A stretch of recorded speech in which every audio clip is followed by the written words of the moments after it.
Bangladesh railway বিভাগীয় প্রকৌশলী 2 ঢাকা আহসান হাবিবের বিরুদ্ধে দৈনিক সমকালে মিথ্যা সংবাদের প্রতিবাদে বিচারের দাবিতে ঊর্ধ্বতন উপসহকারী প্রকৌশলী পদ বাংলাদেশ রেলওয়ে নরসিংদী প্রকৌশলী বিভাগের পক্ষে নরসিংদীতে মানববন্ধন অনুষ্ঠিত হয়েছে। মঙ্গলবার বিকেলে ঊর্ধ্বতন উপসহকারী পদ নরসিংদী এর কার্যালয়ের সামনে এ মানববন্ধন অনুষ্ঠিত হয়।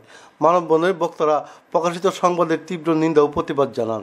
মানববন্ধনের বক্তব্য রাখেন মোহাম্মদ উজ্জ্বল খান, শামীম হোসেন, মফিজউদ্দিন সহ আরও অনেকে। 16 মার্চ 2025 তারিখে সমকাল পত্রিকায় প্রকাশিত আমাদের বিভাগীয় প্রকৌশলী জনাব মোহাম্মদ আহসান হাবিব স্যারের বিরুদ্ধে একটি মিথ্যা বানোয়াট এবং কুসংস্কার রচনা করেছেন।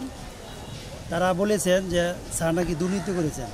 তা আমাদের জানা মতে স্যার আমাদের খুব নিষ্ঠাবান, সৎ এবং কর্মচারী বান্ধব একজন কর্মকর্তা।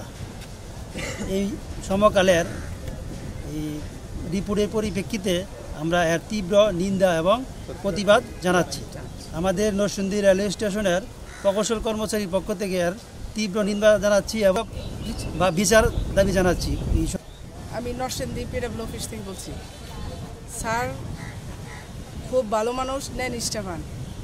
ওনার বিরুদ্ধে আমরা আজও পর্যন্ত কোনো খারাপ জানি না, কিন্তু এটা শোনাতে আমাদের মনে অনেক কষ্ট লেগেছে, তাই আমরা রাস্তায় নেমেছি। প্রকৌশলী মোহাম্মদ আহসান হাবিব স্যারের বিরুদ্ধে আনিত অভিযোগ সম্পূর্ণ মিথ্যা ও বানোয়াট। আমরা তার তীব্র নিন্দা জানাচ্ছি, সেই সাথে সুষ্ঠু তদন্তের জন্য অনুরোধ করছি। মোহাম্মদ শফিকুল ইসলাম, নিউজ সময়।